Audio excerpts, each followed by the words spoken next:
Hello, welcome back to খেলো Bangla channel. আজকের ভিডিওতে থাকছে ইস্ট বেঙ্গলের কোচের কী আপডেট রয়েছে, থাকছে মোহনবাগানের এফসি কাপের কী আপডেট, থাকছে খেলার আরও আপডেটেড খবর। তার আগে প্রতিদিনের মতো বলবো, খেলার আপডেট খবর পাওয়ার জন্য আমাদের চ্যানেলটিকে সাবস্ক্রাইব করতে একদম ভুলো না। তো চলো শুরু করছি আজকে প্রথম খবরটি বলবো ইন্ডিয়ার ন্যাশনাল ফুটবল টিমের কথা, যারা এই মাসে কিন্তু ট্রাই নেশন সিরিজ খেলতে চলছে এই ভিয়েতনামে।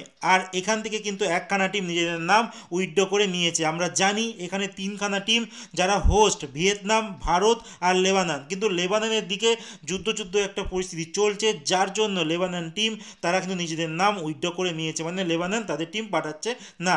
এই মুহূর্তে ভারতের কিন্তু ম্যাচ 2-1 এসে দাঁড়ালো, মানে ভিয়েতনামেরও সেম অবস্থা। এই দিক থেকে এই টুর্নামেন্টের কিন্তু জৌলুস অনেকটাই হারিয়ে ফেললো। কিন্তু এই টুর্নামেন্টে মাত্র একটা ম্যাচ হবে, যেটা হবে ভিয়েতনামের সঙ্গে ভারতের। আর এই ম্যাচে যে টিম জয়লাভ করবে তারাই কিন্তু এই টুর্নামেন্ট চ্যাম্পিয়ন হবে, মানে একটা ম্যাচ দিয়ে কিন্তু এই ট্রফি ডিসাইডেড হয়ে যাবে। যাই হোক, এরপরে আপডেটটি দেবো আইএসএলের গতকালকে কিন্তু উড়িষ্যা এফসি ঘরের মাঠে নেমেছিল কেরালা ব্লাস্টারের সঙ্গে। আর এই ম্যাচ কেরালা টিম 2-0 গোলে এগিয়ে যাওয়ার পরেও উড়িষ্যা টিম কিন্তু ম্যাচটি 2-2 করে আলটিমেট ড্রতে শেষ করে। এই মুহূর্তে দাঁড়িয়ে লিগ টেবিলে কে কে কোন জায়গায় রয়েছে তোমাদের বলে দিই। প্রথম টপ 3 যদি বলি, সেখানে ব্যাঙ্গালোর 1-2 আছে পাঞ্জাব এফসি, আর 3 নম্বর জামশেদপুর এফসি। তোমরা শুনলে হয়তো অবাক হচ্ছ, কিন্তু এরকমই এখন চলছে। আর একদম শেষের দিকে যদি বলি, একটা একটা হচ্ছে যে 11 নম্বর স্থানে রয়েছে মুম্বাই সিটি এফসি, 12 নম্বরে হায়দ্রাবাদ, আর 13 নম্বরে ইস্ট বেঙ্গল এফসি। আর আজকে আইএসএলে গোয়া নিজের ঘরের মাঠে খেলতে চলেছে নর্থ ইস্ট ইউনাইটেড এফসির সঙ্গে। এরপর বলবো মোহনবাগান টিমকে নিয়ে। মোহনবাগান টিম কিন্তু এফসি কাপে তাদের ম্যাচ ইরানের টিম তার সঙ্গে খেললো, মানে টাক্টার এসির সঙ্গে কিন্তু ম্যাচ খেলেনি। আর এই নিয়ে কিন্তু এখনও অবধি কোনো চূড়ান্ত সিদ্ধান্ত জানায়নি এএফসি তারা আলটিমেট কী করবে। তো দিক থেকে এখনও অবধি কিন্তু এই ম্যাচের কোনো ফসলা কিন্তু এখনও অবধি হয়নি। তো দেখা যাক। আর এই গ্রুপের কিন্তু আরেকটি ম্যাচ হয়ে গেছে, যেটা রাফসান টিম কলকাতায় এসেছিলো, মোহনবাগানের সঙ্গে ড্র করে গিয়েছিল। আর তারা মুখোমুখি হয়েছিল আল ওয়াকরা কাতারের টিমের সঙ্গে। আর এই আল ওয়াকরা কিন্তু প্রথম ম্যাচ টাক্টারের কাছে কিন্তু হেরে গিয়েছিল।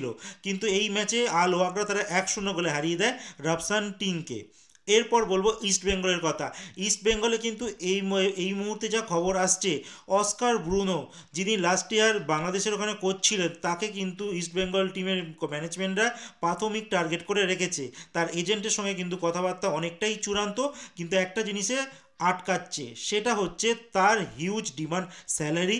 আর তার সঙ্গে তিনি একটা ডিমান্ড করেছেন রবসান রবিনোকে, উইন্টার যে ট্রান্সফার উইন্ডো খুলবে, তো সেখানে কিন্তু তাকে চাইছে।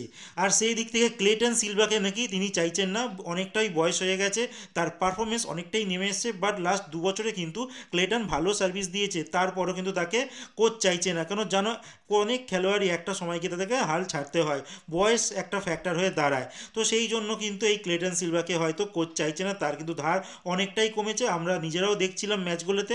ক্লেটন নিজেও নিজের উপরে রাগ দেখাচ্ছিল যে আগের যদি ক্লেটন হতো তাহলে সেইখান থেকে অনেক চান্সই গোল করে দিত, বাট পারছে না, তিনি নিজের উপরেই রেগে যাচ্ছেন। দেখা যাক ক্লেটন কি করে। এর আগে আমরা ওবেচিকে দেখেছি, কোরো মিনাসকে দেখেছি, তারাও কিন্তু একটা সময় থেমে গেছে। যাই হোক, এছাড়াও অস্কার বুনো ছাড়াও কিন্তু ইস্টবেঙ্গল টিম কথাবার্তা বলেছে আলবার্তো রোকার সঙ্গে।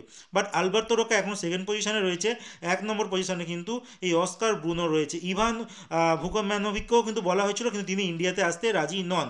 তো দেখা যাক এই মুহূর্তে কে হয়। আর বলে রাখি, ক্লেটন সিলভাকে হয়তো ছাঁটাই হতে পারে যদি এই নতুন ব্রুনো যদি, মানে অস্কার ব্রুনো যদি কোচ হিসেবে আসে। এছাড়াও হেক্টর উৎসেকেও হয়তো ছাড়ানো হতে পারে ইস্টবেঙ্গল থেকে, বাট হেক্টর ঠিকঠাক যদি পারফরমেন্স করে তাহলে কিন্তু থেকে যেতে পারে। আর এখনও অবধি যে কটা ম্যাচ হয়েছে, হেক্টর উৎসে কিন্তু ইস্টবেঙ্গলের দারুণ পারফরমেন্স করেছে। এবার দেখার বিষয় কে কোচ হয়ে আসে, কেন সময় আর বেশি নেই। কারণ ইস্টবেঙ্গলে কিন্তু এফসি চ্যালেঞ্জ কাপের মতো টুর্নামেন্টও খেলবে। তো সেখান থেকে দাঁড়িয়ে তাড়াতাড়ি কোচ একটা নির্বাচন করতে হবে, কারণ এই মুহূর্তে কিন্তু ডেপুটি রয়েছে, মানে রিজার্ভ টিমের কোচ বিনো জর্জ, তিনি কিন্তু এখন এই টিমের দায়িত্ব সামলাচ্ছেন। আর আগামীকাল ইস্টবেঙ্গল কিন্তু খেলতে চলেছে জামশেদপুর এফসির সঙ্গে। আর এই জামশেদপুর কিন্তু বলে রাখি এই মুহূর্তে টেবিল 3 নম্বর পজিশনে রয়েছে। আর ইস্টবেঙ্গল কিন্তু তাদের দিমিত্রি দাইমান্তাখোসকেও কিন্তু পাচ্ছে না, তিনি চোট রয়েছে, এই ম্যাচে কিন্তু তিনি খেলবেন না। তো সেই দিক থেকে ইস্টবেঙ্গল একটু চাপে রয়েছে। প্রথম ম্যাচগুলোতে পয়েন্টও খুঁজেছে, এখনও অবধি তাদের পয়েন্টের জায়গায় শূন্য শো করছে। দেখা যাক আলটিমেট ইস্টবেঙ্গল কী করে।